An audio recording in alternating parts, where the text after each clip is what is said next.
Whelan Presley Funeral Home and Crematory, a proud supporter of WQPT, has been serving Quad City families since 1889. They now have live stream capabilities for viewing your loved one's funeral or memorial service.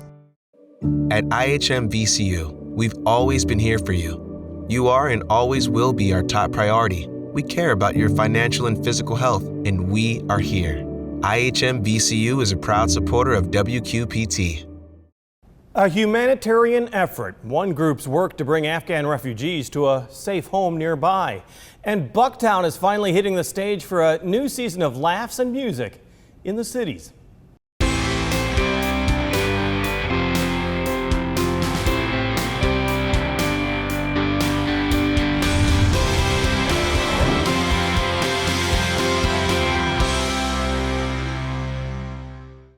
For the past 3 weeks, the United States has evacuated more than 120,000 people out of Afghanistan, many of them Afghan citizens who helped Americans during the 20-year war that ravaged their own country. Now thousands are located at a military base in western Wisconsin, just 200 miles north of us. World Relief has helped hundreds of refugees resettle in the cities in the past, and the organization is trying to help even more today, including those housed at Fort McCoy. We talk with World Relief's Erica Paragon about the group's efforts. What have you heard? You know that there's at least 10,000 Afghan refugees just 200 miles away from us. What have you heard about bringing some here? So our office has applied with the Department of State to bring in 150 Afghan humanitarian parolees to the Quad Cities. And that's by individual, not by family. So 150 people total. And we are also expecting a large number of Congolese and Burmese refugees on top of that. That's very interesting. Why 150? Why that number? That's what we're confident that we have the resources for currently. We can expand later, but it's all kind of up in the air at the moment. Yeah, very much so. So if it is 130 families or 130 individuals, I guess is what you're saying, would that be just in the Quad City area, or do you coordinate for other area communities? That would be in the Quad Cities and within a 50-mile radius. And what have you heard as far as the process is concerned? Because this isn't new to you. You guys deal with the issue of refugees and the resettlement of immigrants all the time. What makes this particularly special or harder to do? So because this is an emergency situation, there isn't really a standard process and everything is happening really quickly. It's possible that the humanitarian parolees will be in Fort Lee, Fort McCoy, and Fort Bliss for weeks to months. And because they are humanitarian parolees and not civs, it's kind of more complicated. They have to go through and get their background checks, their vaccines, their biometrics, and employment cards. Nationally, we have staff on the ground at every fort helping with that, helping with the vetting process. And then locally, we have some staff going to other World Relief offices to help them with the influx of civs, not parolees, like Sacramento. World Relief Sacramento is getting a lot of civs. It seems like World Relief is uniquely positioned to do this. Yeah, so currently what we're doing right now is we're doing a lot of advocacy through the state of Illinois. On the federal level, our home office is advocating for the humanitarian parolees that they can obtain the same rights as civs and other refugees. And locally, right now, we've basically just been laying the groundwork. We've been working with foundations, cities, school districts, making things ready for the new arrivals. And we've also been gathering interpreters and host families. World Relief is actually involved in helping a lot of different immigrants and refugees from a number of different countries. And I think people would be surprised to hear the nations that are so well represented by your group. Yeah, so in the last couple of years, the majority of refugees have been Congolese and Burmese, but we do get people from all over the world. And why those two countries, you think? There have been a lot of events there in the last couple of years, and people become refugees because they're not safe in their home country. And I wanted to talk about that in particular because you look at these Afghan refugees and they have spent their lives in a war-torn country, 20 years of the Afghanistan war involving Americans, years before that, either with the Taliban or with Russia. I mean, it's just a war-torn country. What do you do for a refugee that is so used to that violence, and then they come to America, which is such a unique country and so much different? So 99% of incoming new Americans have faced that kind of trauma because they all come from war-torn countries, like I said. So they need different mental health services than someone living in the US would, purely because of the nature of the trauma and also the language barrier. Fortunately, we just received funding from the Doris and Victor Day Foundation to start our own pilot mental health program specifically for refugees. And that will be headed by one of our staff who is finishing her master's in social work. And so we will be expanding that program in the coming months. And if you're a licensed mental health professional and you're looking to help, please feel free to reach out to us. Because that really is so critically important, because you think of refugees arriving and you think, okay, we gotta deal with their material needs, housing and food. But really, we have to deal with mental health and the transition from, as we were saying, a war-torn nation to an industrial, I guess for the most part, peaceful nation. Exactly.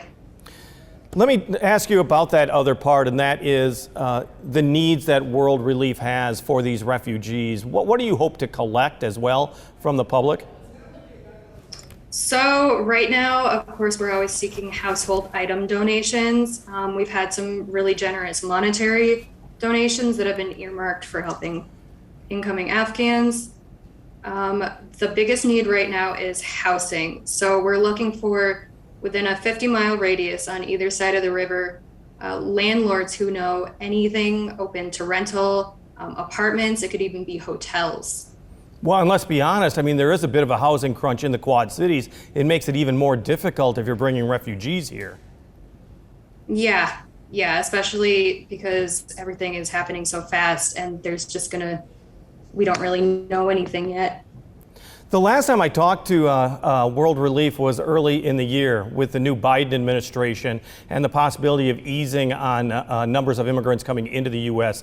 After the Trump administration had really cut down on the number of new people becoming Americans. What have you noticed since the beginning of the year, now that we're into September? Has there been a larger influx of people that you've had to help assimilate into the Quad City area? Yeah, with the new administration, it's been completely different than it has been for the last 4 years. Due to the emergency evacuation right now, there are a lot of refugees from other countries, not specifically Afghanistan, that are supposed to have arrived but have not. So President Biden has increased the numbers, but the focus right now is mostly on Afghanistan, civs, and humanitarian parolees. And the key, though, I mean, when you're saying that the emphasis is here, I mean, the key, though, is the ability to support that. So if you're bringing in more immigrants, if you're bringing in more refugees, are you also getting more assistance to provide assistance? Yes, we have just been absolutely blown away by the community outreach. We've got people in Muscatine, Geneseo, Eldridge just reaching out and offering housing and resources. We've had tons of churches contact us. A lot of people have signed up to volunteer. And so we're pretty confident that the community will step up. So often it's the faith-based organizations that do really get involved in this. I mean, are you seeing that once again? I mean, have people been in contact with World Relief to say, look, I understand thousands of Afghanis are coming to the United States. How can we help? Yeah, when I am at the office and I pick up the phone, the phone has been ringing off the hook, and we have a whole list of churches that are ready to help as soon as we know something. Tell me about the Quad City community. Is it generally welcoming to newcomers from people that are refugees, people from other parts of the globe? Absolutely. We have, everybody wants to help, it seems like, and the response has just been absolutely amazing. We've got people coming in and donating like I said, everyone is calling and asking, how can we help? And there's just a genuine concern and a genuine want to welcome and be open. And we're just really appreciative for all the support and all the amazing people here. So tell me about the Fort McCoy refugees. Do you have any idea how they might arrive? I mean, do you expect it to be a small trickle one by one, or are you expecting like at a certain period of time a number of refugees would be released and then a number would arrive here? At the moment, we're really not sure. It just depends on how fast the vetting process happens in Fort McCoy. Erica Paragon with World Relief, located in Moline. September is now in full swing and the weather has been great as we make the most of the end of summer. Laura Adams joins us now with some ideas if you plan to go out and about.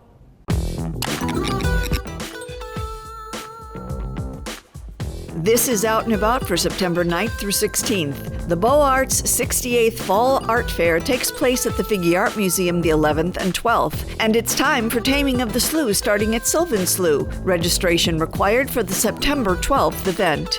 Check out Geneseo's 15th annual Trains, Planes, and Automobiles Festival the 9th through the 11th, while the Martin Luther King Center hosts a Family Fun Day on the 11th. Enjoy the annual Vintage Football Game at Douglas Park in Rock Island, and Moeller Nights and Army present Baby Garp on the 11th. Ballet on the Lawn Take 2, Dorothy Goes to Oz takes place at the Outing Club on the 12th, and the QC Farmers Market happens at Schwiebert Park every Saturday through October. On the 10th, the Rust Belt's Three Door Down, the Better Life 20th Anniversary Tour, while the musical Disenchanted takes over the Circa 21 stage. Remembering the 20th anniversary of 9/11, the Black Box Theater present The Guys by Ann Nelson for 4 performances only. Riverside Park is the location for Music on the Mississippi, Crooked Cactus Band the 13th, while Bluegrass Community Club Park present 9/11, a concert in the park. The Speakeasy host a stand-up comedy competition beginning the 11th,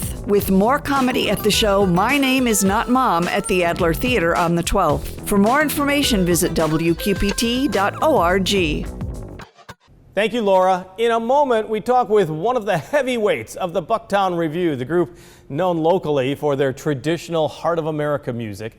They're ready to take the stage once again, but first, let's feature a little of their sound as they conjure up the music of Bill Monroe.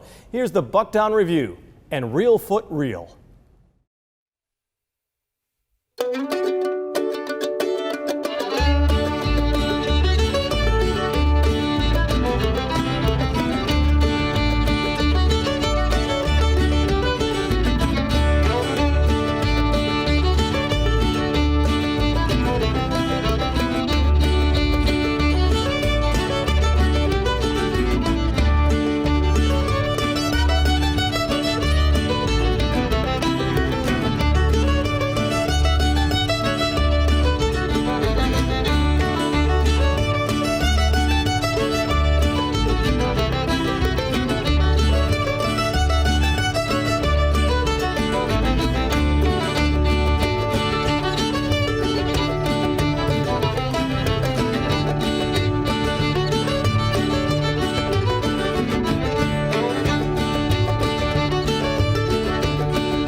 The Bucktown Review and Real Foot Reel, named after a place in Tennessee, Real Foot Lake. The Bucktown Review actually begins its 2021 season on Friday, September 17th, as the group returns to the Niswander Junior Theater in Davenport. And it's been a tough year and a half as the COVID-19 pandemic kept them away from their loyal followers, even though they supplied many of them with recorded music weekly on YouTube. Well, we talked with Mike Romke about the return to the stage and what you can expect as the new season starts. So, Mike, how good is it going to feel to get back on that stage at the Niswander Junior Theater? Well, I'm kind of an introvert, and I like staying home. I'm the kind of guy who the wife has to talk into going to the party, but I am so excited to be back performing live. For a year and a half, we've basically been making videos in the living room or the kitchen or the basement. We set up a little video studio down in our basement.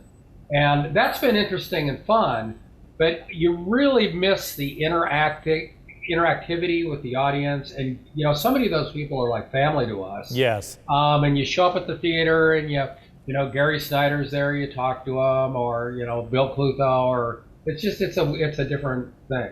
Well, and let's be honest, I mean, performers feed off the energy in the audience, and there is a vibe that you get there on stage. Yeah, you totally do. There's kind of a, people talk about there's a runner's high, there's a performer's high. And, when you're up on stage and you're playing and it's all clicking and the audience is enjoying it, you get a real thrill out of that. What's it been like for the last year and a half? Because like you said, it has been tough. You've been performing either in the basement or in places that don't have a large audience. Has it been tough to connect with your loyal fans? Well, I think so. We've tried to take a glass half full approach and we've been doing a weekly video. And we've been real consistent about that ever since, the show canceled. And that's been fun to do. But you do really miss seeing the people and getting the live audience reaction. Now, for those who don't know about your program, and I don't know if this is an insult or if it's a compliment, you kind of think of Prairie Home Companion and you mix it into a local Quad City flavor. Well, not in a way that would get me sued. I can see how you'd say that. I did not mean that. It's an old-fashioned kind of like what we imagine an old-fashioned variety show would be. We really feature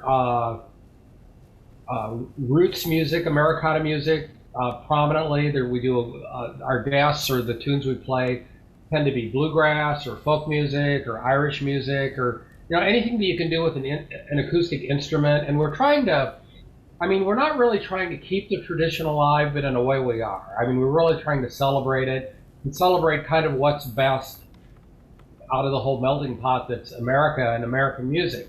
But we do everything from classical to, to jazz, to blues, to, we sort of have everything. And then we've also got, there's a spoken component of the show that's pretty important. Scott Tunnicliffe, who serves as our MC. He's a veteran of the Genesius Guild, as well as people like Bob Hansky and some other people who are regulars. And Scott will do a monologue every month where he'll sort of like take a humorous look at life here on the Mississippi. They're really skits. I wish I could think of a classier word for skits to call them, but we have like a running bit about the Iowa Wine Council making fun of, basically poking fun of, I live in Bettendorf, poking fun of Bettendorf, poking fun of Pleasant Valley, poking fun of Iowa and Illinois, and sort of Midwestern foibles. In this day and age, you can't make fun of anybody else, but you can still make fun of yourself. Well, and like for me, there's plenty of material. I'm not sure for you guys, but it is the lighthearted part that really the audience, I think, it's a great getaway. It's a great way to like enjoy an evening and still, get something out of it locally.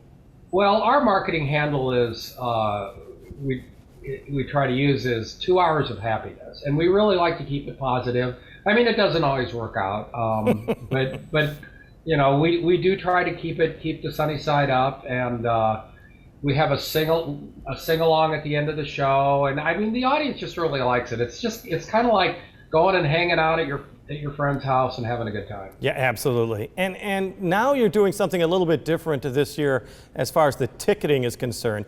And in a way, it can be nice because you're going to do it over the internet, and you can actually, in some ways, pick your own seat if you want. Yeah, we've been really like doing customer service has been important to us because we really do, these people really are our friends and our family. And so we've been doing it all manually for like, I don't know, going on 14 years. And it takes a ton of work. And people will call up and they'll say, or email in and they'll say, yeah, I want to sit next to Bob or something. So we have to figure out where Bob sits. So we decided to go to this online system where people can go to this website whenever they feel like it, and they can see what seats are available and pick the seats that they want to be in, which I think is a big plus. I didn't know if people would like it, but we did a kind of a preliminary show over Trinity Church in Rock Island in August, and I didn't get a single complaint from anybody from using it. So it's real easy to use. There's a link off of our webpage and from all our Facebook posts, and we do a couple of monthly emailings that you can sign up for to remind people the show's coming up and who's going to be on the show, and there's a link there that you can very easily click and just, 10 years ago, I think people were maybe a little bit leery. I know I was about, going online and putting my credit card in, but people are just so used to that now. Yeah, I think you're right. Yeah, no, you're absolutely right. So you did have that run through last month at Trinity Church. Yeah. You're all set for September 17th. I mean, it's not like you guys have been in mothballs for a year and a half. You've been playing together. So tell me, what can we expect? Do you have anything new under or up your sleeve or wherever your sleeve might be for this coming season? Well, the main thing is we're really anxious to get back and get at it. We really, it's just like when, it's like when something's going really well, you can count on it to break. And before COVID came along, the show was really clicking. We were selling a lot of seats every month, and it was really happening. So we're really looking forward to getting back to normal. We've got as our special guests this month the Miracle Bluegrass Band out of Geneseo, and they're a bluegrass band, obviously, and they're real favorites. And their leader, Steve Flatt, tells more corny jokes than anybody in the universe. It's just hilarious. So we're just looking forward to getting back to doing what we do. And did you learn anything from the pandemic? I mean, did you learn that, wow, your performances are, and I don't want you to sound conceited, but that you do serve such an important purpose in some people's lives? I mean, well, yeah, we do, and that it gave us a warm, fuzzy feeling to know how much people miss the show. It also gave us an opportunity to really woodshed and work really hard on arrangements and songs. So we've got a repertoire of things that we've worked on for the last year and a half that's all ready to go. So we're just looking for an opportunity to share with people. Mike Romke from the Bucktown Review. You can now get tickets online for this season by going to Eventbrite, the online ticket seller. On the air, on the radio, on the web, on your mobile device, and streaming on your computer. Thanks for taking some time to join us as we talk about the issues on the cities.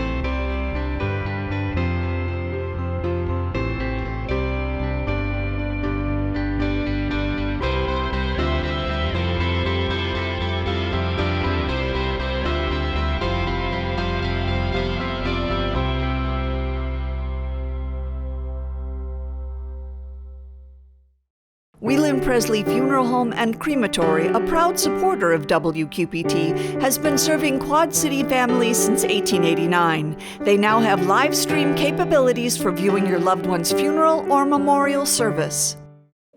At IHM VCU, we've always been here for you. You are and always will be our top priority. We care about your financial and physical health, and we are here.